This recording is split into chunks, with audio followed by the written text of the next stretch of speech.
Good morning and welcome to Carolina Cares, an iHeartMedia production. Hey, did you know that 90% of businesses in South Carolina are technically classified as small businesses? And the vast majority of employees across the country all work for a small business, a mom and pop. Now, the definition of a mom and pop can be as much as 500 people in some cases, but still, a small business nonetheless. But certainly it is the backbone of what created this country. The old store owners, the Old West, even the Pilgrims, as they built small communities in Plymouth, were all small business owners, had a ware, had a service, had a good, and traded. Sometimes it was pelt beans, and in this case, dollars. Or maybe bitcoins, in that matter. This morning, we're going to speak with the local director of the United States Small Business Administration, Greg White. He'll be here to talk about some of the pitfalls that small business owners make as they're starting up, as they're going, and also some advice on how to actually take that idea in your head and make it a reality. Become an entrepreneur. Work for yourself. We'll have that conversation here on Carolina Cares when we come right back. Knowing your breasts can save your life. Go to knowyourgirls.org for the facts you need on breast health.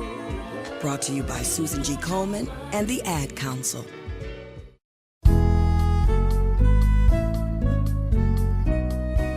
Welcome back to Carolina Cares. I'm Tyler Ryan, and today we're talking about business, the spirit of entrepreneurism. I think it's the baseline of capitalism. What this country is built on is small business. Somebody coming to this country with a dream, a way to earn money for their family and also provide a service to do so. Business and commerce has been since the bean counters in ancient Greece. Interestingly enough, a fun fact where bean counting came from was taxes were beans back in the day, and the folks who had to count said beans were the bean counters. Well, today we're speaking with the district director of the U.S. Small Business Administration, Greg White. First, good morning. Good morning. Good to see you. It is great to chat with you. As somebody who owns a small business to myself, I think we've all had that. I want to open a bar. Every guy on the planet has wanted something like that. Oh yeah. I think it's in all of us. We want to be the boss, right? That's right. And there's a bazillion great ideas, but there's also probably a bazillion pitfalls that people fall into as well. Well, there are. Being a past small business owner myself, sure. It's you go through a lot of trials and tribulations when you start a small business, and you better be prepared. This morning, we're going to touch on a lot of the things in some detail about what the Small Business Administration does in detail. But I guess maybe as an umbrella, what exactly, give me your elevator speech for riding at 25 floors to ride next to you. What exactly do you do? What is like your main mission? We have 4 areas that we oversee for the Small Business Administration. We call it the 3 C's and a D. Contracting, which we manage all the contracting offices for South Carolina as far as the percentage of small businesses that get federal contracts and all the set-asides that they have for small businesses. Okay. We have another area which is called counseling, where we provide oversight for the counselors, small business development centers, SCORE chapters, women's business center, veteran business outreach centers. We have oversight, and we also do counseling, one-on-one counseling with small business ourselves. Okay. Then the other one is capital. Capital is one. That's the important one, because that's the money. Yeah, capital, I want my money. Capital is the money. That's it. We have several programs for that. We have guaranteed loan programs. We have a microloan program. We have what we call a 504 direct loan program. We have a venture capitalist program, a small business investment corporation. And we also do surety bond for contracts. If a business can't get their contract, then we come in and help them guarantee the bonds so they can get a contract. And the last, which is probably the most serious one that we have to deal with in traumatic situations, is the disasters. We actually help fund residents and businesses that are impacted by disasters, and that's a direct funding through the federal government. So and that's natural, like a Hurricane Hugo type kind of thing. Hugo, Irma, Matthew recently, sure. The flood that we had in 2015. We spent a lot of time in that, funding that. Right, and on the fires, this time of year all the time. We had those fires last year up in Tennessee and in North Carolina. I know California right now is being hammered. Yeah, Gatlinburg was one big one that we have. Yeah. Anytime there's a federal declared disaster, FEMA comes in first and designates the area and makes sure, and they take care of all the emergency initiation funding. Right. We come afterwards, and anything that was not covered by insurance, then we come in and we supplement that and help the homeowner and the business recover.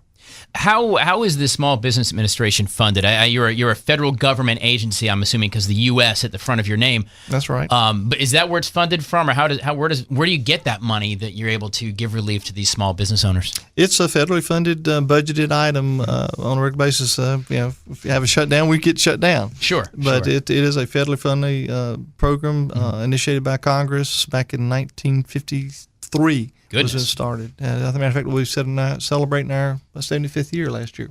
Wow. What is the classification of a small business? I mean, you got mom and pop. You got a guy who runs a lawnmower, a lawn company. That's definitely a small business. Right. But what is your definition of a small business? It varies from industry to industry. You can be as high as have 500 employees in a manufacturing firm to as small as a 50-employee situation with a mom-and-pop operation. Sure. So it can be anything in between. It's all based upon what your NAICS code, National Industrial Code is, and that's what we determine it by. Okay, and what is that code? Can we kind of go into that a little bit then, that NAICS code? It's something that's used by the federal government to identify specific markets, specific businesses, and it's in part of the Federal Registry. But you can see where they designate them, and they're given a number, and that number is used to track economic impact that those businesses have on the economy. Okay, and so like by classification, if I own a convenience store or a gas station, I'd have that. I'd be a classification versus if I owned a string of groceries, Tyler's Groceries, and had 20 of them here in South Carolina. That's correct. And a wholesaling firm would have be classified in one category, and a marketing company would be classified in another. Manufacturing would be another. So it's all different categories. Sure. Even down to the specific, like it could be you could say petroleum, then it could be a specific manufacturing type of petroleum. Oh my so goodness. it gets very detailed in the codes. Sure. Well, I was talking with Greg White, the District Director for the United States and U.S. Small Business Administration this morning, just learning about that spirit, man, that thing that drives us, that we all have a great idea and all want to open our own business and be our own boss. Let's touch a little bit, the thing that, of course, the first thing, capital, because you have a great idea. Everybody wants money. You got to get funded, right? Right. There's always been that belief, and I'm not going to lie, I mean, I kind of hold that too, that you can't get any money unless you already got it. There's that saying that unless I have it in the bank, I can't find the money, period. And if you have it in the bank, I don't need it.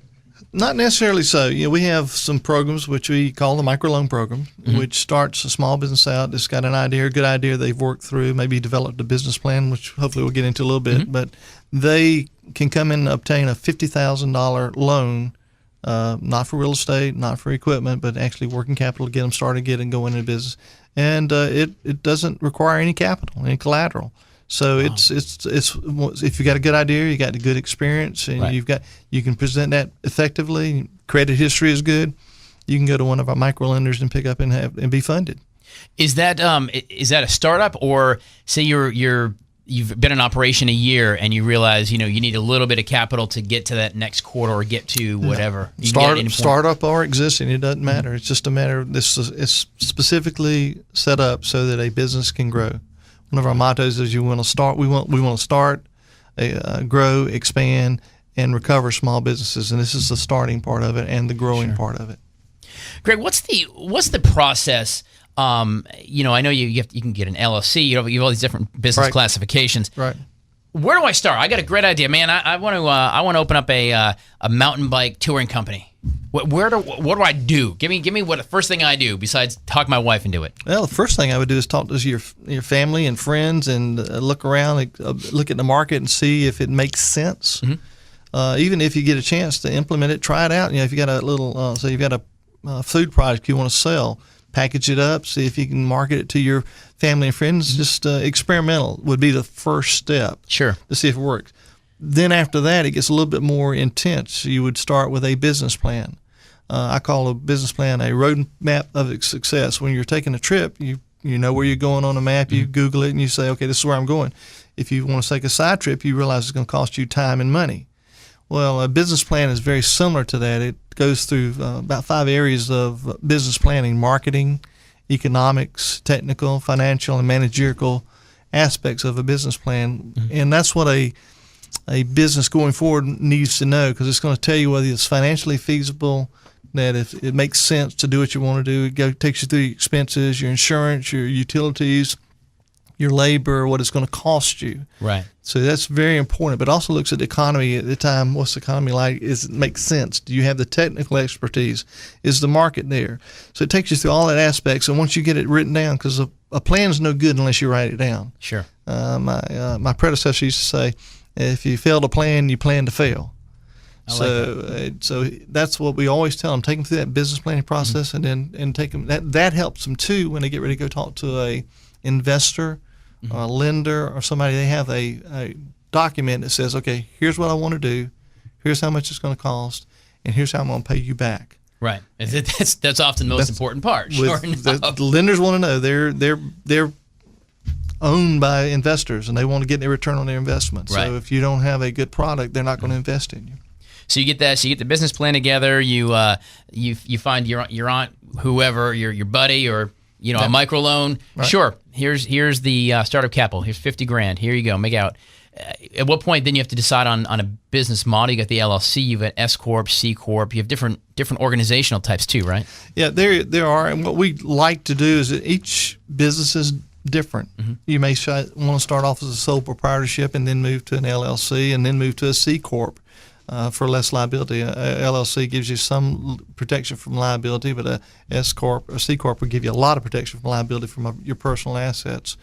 But we have those counselors with SCORE, SBDC, Women's Business Center, and Veteran Business Outreach Centers that will help take them through that business planning process, help them look at what type of corporation or setup for the business is appropriate for them. Mm-hmm. That is done as free of charge. It doesn't cost them a dime to go through that process.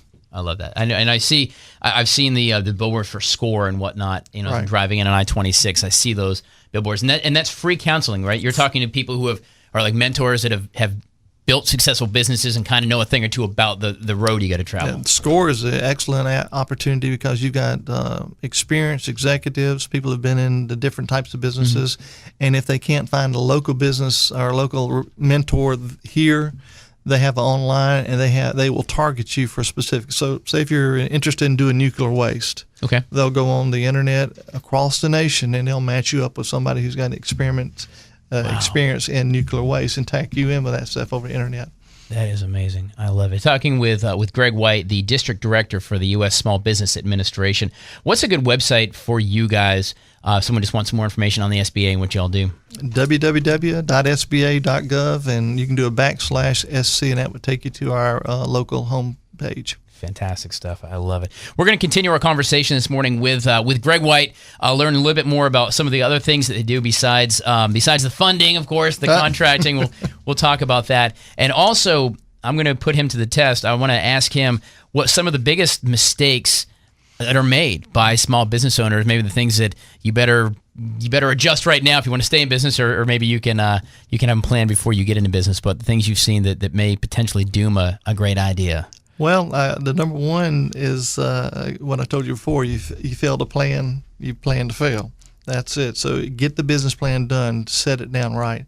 As far as business that fail, one of the key things is too fast a growth, right, with too little working capital. Sure. So it can be expanded. You can almost get out of control, right? It can be too big. You don't have the infrastructure, the back end. That's it. And you're in trouble. Well, I'm going to stop right there. We're going to take a quick break. Okay. And we'll come back on that, because that's one of the biggest things. These companies overnight, all of a sudden your success, and you go, gosh, I need 500 employees, and there aren't 500 employees to hire. You're in trouble. That's it. All right. Stay with us. Carolina Cares is coming right back.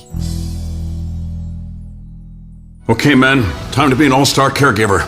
Drive them to physical therapy, doctor's appointments, be there emotionally and physically. Don't give up. Don't ever give up. Caregiving is tougher than tough. Find care guides at aarp.org/caregiving. Brought to you by AARP and the Ad Council.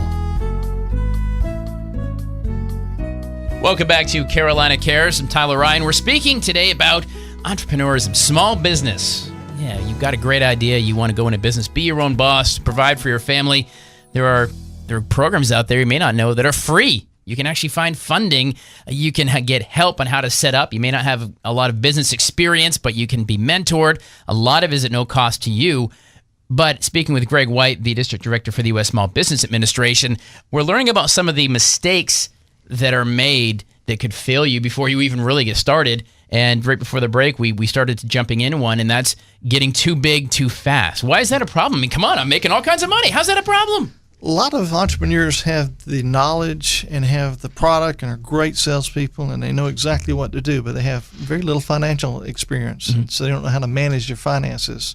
That's why the business plan is so important. If you got and again, Small Business Development Center especially will help the individual work with a business plan, especially the financial aspect, to get to the details of it. Right. But you'll start growing, and then you'll have all this growth, and you'll have all this experience. You've sold everything you can sell, and then you start looking for cash to pay your inventory with, or Right. cash to pay your labors with, and it's not there because you haven't waited for the 30 days that it's going to take for these people who are buying your product to come in. Sure. So you're short cashed. And your employees want to get paid. Your employees want to get paid, your utilities want to get paid, your Right. insurance want to get paid, and you can't pay because cash flow is not there because you didn't plan in advance, sit down with a business plan with a Small Business Development Center, somebody like that, SCORE. So what happens is you get a bad reputation.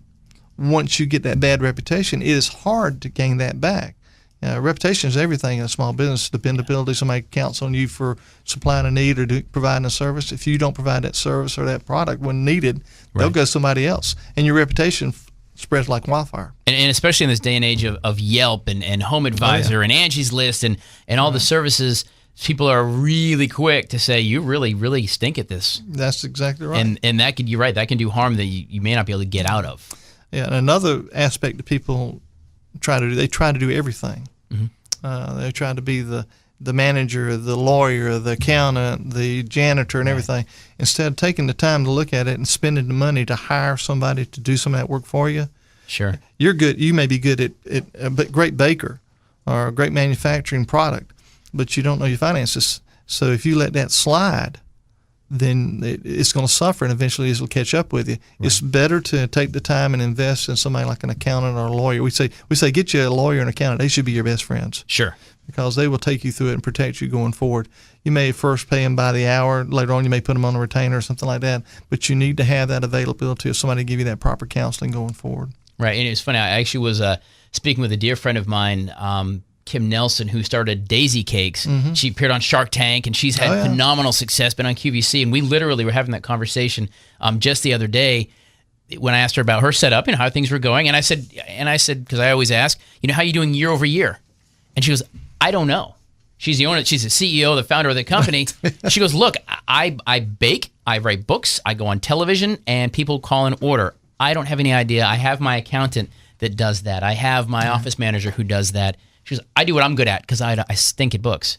And that's a perfect example. Exactly right. I tell you, I don't think a lot of people realize that 97% of the businesses in South Carolina are small businesses. Mm-hmm. And they create 80 to 85% of the jobs in South Carolina. Wow. If you want to start up a small business, right now is a great time because the economy is kicking. The rates are good. Mm-hmm. The marketing is out there. You can get on Facebook or Amazon and you can market your product easily. Sure. It is a great time to go into business right now if you're a small business. Yeah, I love it. Speaking with Greg White, the District Director for the U.S. Small Business Administration. You mentioned a phrase we've all heard. There's a couple of phrases I want you to explain because whenever you start looking at buying companies or, people are going to ask you, what's your cash flow? Is that your profit at the end of the year? Tell me about how do you decide what your cash flow is? Well, cash flow is really simple. It's the checkbook. It's what cash you've got left at the end of the day to pay the bills. Right. That's pretty much it. You take all your expenses and your debits and your credits and you figure it out. And once you've paid all your expenses, what's left to pay the bills and pay yourself? So it's the most important part of our lending. We are cash flow lenders. So we're not necessarily collateral lenders. If a borrower can show that they can pay the bills with cash flow, that's where they come in, and we'll look at guaranteeing or making them a loan. Right. If they can't cash flow, we're not even going to consider it. Sure. Well, now what about the other phrase that's used is EBITDA?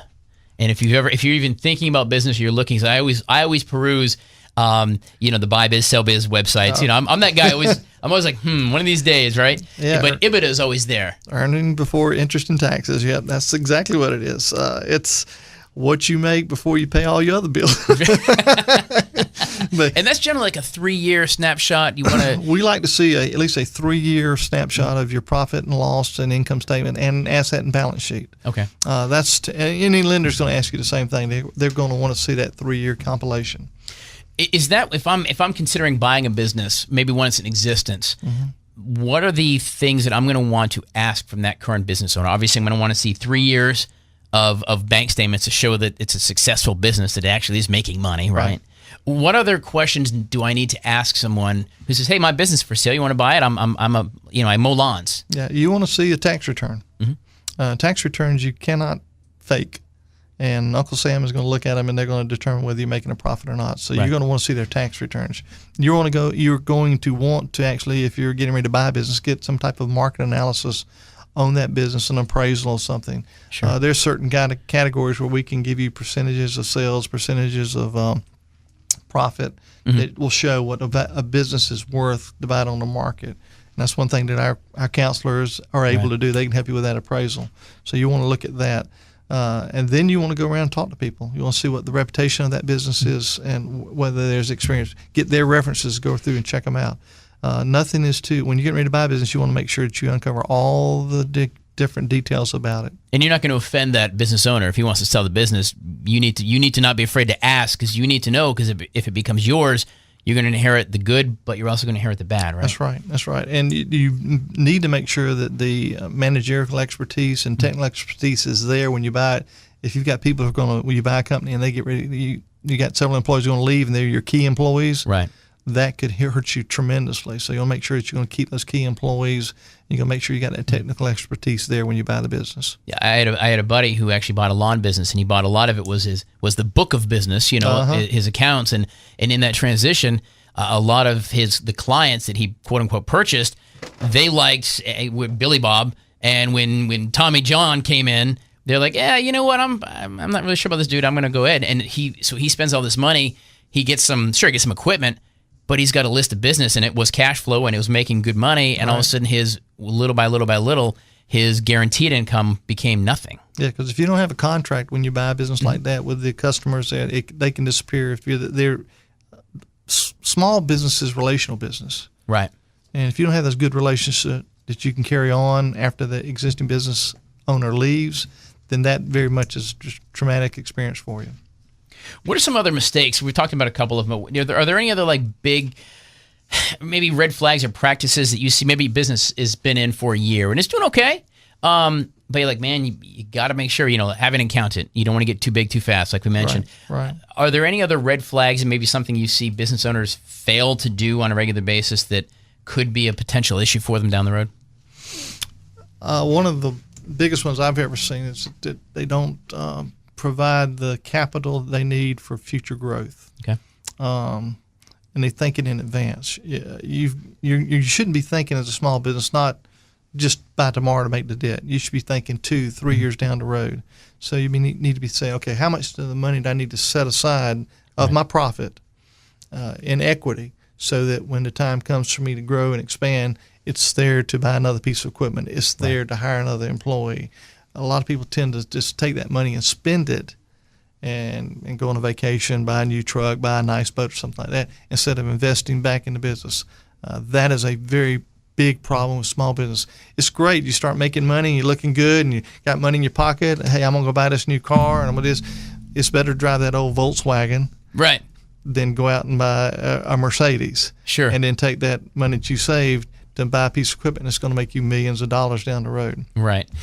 And get back to maybe even the business plan. When you're talking money, since that seems to be an issue, and I've seen this mistake made, with friends where they create the business plan and they say, I need this, how much money for a startup? I need $100,000. That's going to buy me 5 lawnmowers. It's going to buy me this. It's going to buy me, rent, whatever, my insurance. And then all of a sudden they're still out of money. They forget to put in money for their own salary to survive if it doesn't go off the ground immediately. Right. Marketing, I think that gets left out a lot. I'm a marketing guy, and oftentimes see small business, we don't have any money for marketing. Well, you may be giving gold bars away, but if you're not telling anybody, nobody's going to come get your gold bar. You're exactly right. We usually say have at least 6 months cash flow set aside if you can. Right. And that's that building up that equity we talked about. And that's 6 months, meaning that if not a single customer comes in your door for 6 months, you're not going to go under. You're still going to be able to pay your rent. That's correct. Your mortgage, if if this is your sole job, that means you need to be able to survive for 6 months. Yeah, you need to set aside. That's why I'm talking about setting aside that equity. Right. That you generate the profits. You set aside. You want to set aside to get this account, security account set up so that you can say, okay, if there is a recession, which 9/11 hit, everybody knows what happened. Sure. People deal without money for 6 months to a year almost. Right. And a lot of businesses fail, but that's part of it.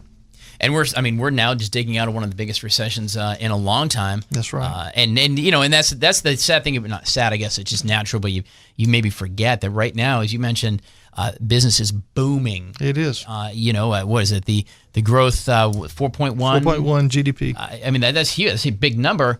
But there's another month coming. And it can't, it's just that's the way the market works. It's not going to sustain. So you've got to be prepared for that ebb and flow because another recession is inevitable. Hopefully it'll be many years away, but it is eventually going to suck in just a little bit. Yeah, there's always retractions from an economy, and there's the corrections on the market. So you have to be prepared for that, and that capital surplus, saving that for your future growth or future times is very important. Greg, what about, we have just a couple of minutes left, what about counseling for, if I'm trying to go after maybe some government contracts? I want to be that guy who gets a state contract or a federal government contract. Right. Well, we have certain set-asides for the women-owned business, veteran-owned businesses, disabled veterans, hub zones, what we call hub zones, historically underutilized business zones. Money set aside for that. They can come to us. We can set them up with counseling and help them get involved in the federal contract. You have to go through certification. We can take them through the certification process through what we call SAMS and also SBAcertify.gov. And we can get them qualified for all these different programs that the federal government does. A lot of times the federal governments will match up with the state, and they can do that.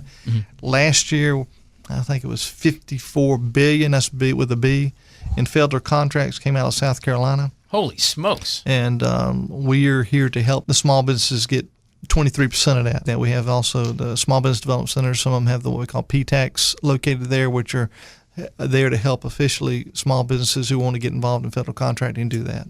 Fantastic stuff. There's probably 2 more hours we could talk. We haven't really easily got into the list at all. But I just wanted to share kind of a snapshot for folks. Like I said, every one of us wants to own our own business or has a great idea or had a great idea. It's very interesting to have a conversation not only about what you guys do with the Small Business Administration and the free services to set up for success, but also I think hearing a couple of those big red flags, those big mistakes that people make, I think that's going to be very helpful for somebody who's considering going in and jumping into business for yourself. Well, we're ready and willing and able to serve them. And if they have any questions, you're welcome to give us a call or come by and see us. We don't mind. Where are you located here in town? We're down in Strom Thurmond Federal Building, 1835 Assembly Street, Suite 1425. Fantastic. And they can get a hold of us anytime.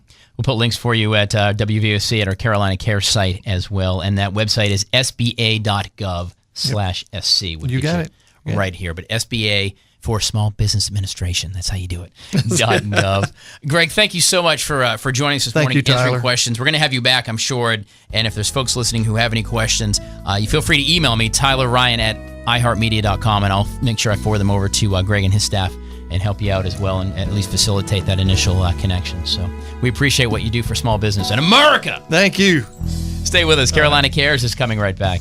When it comes to parenting, there are no perfect answers. But that's okay, because you don't have to be perfect to be a perfect parent. Teens in foster care will love you just the same. For more information on adoption, visit adoptuskids.org. A message from the U.S. Department of Health and Human Services, Adopt U.S. Kids, and the Ad Council.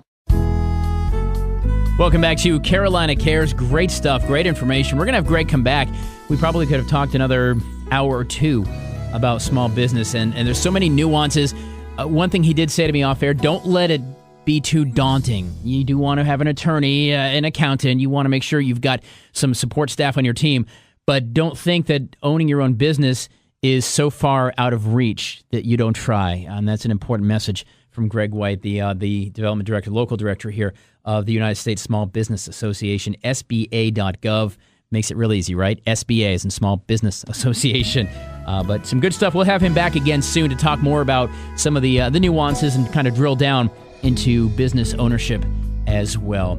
As far as us here at Carolina Cares, that is going to do it. Carolina Cares is an iHeartMedia production. If you represent an agency or a group that would like to appear here on the show, you can certainly email me, Tyler Ryan at iHeartMedia.com. I appreciate you spending the morning with me. My name is Tyler Ryan, your host. We will talk to you in 7 days.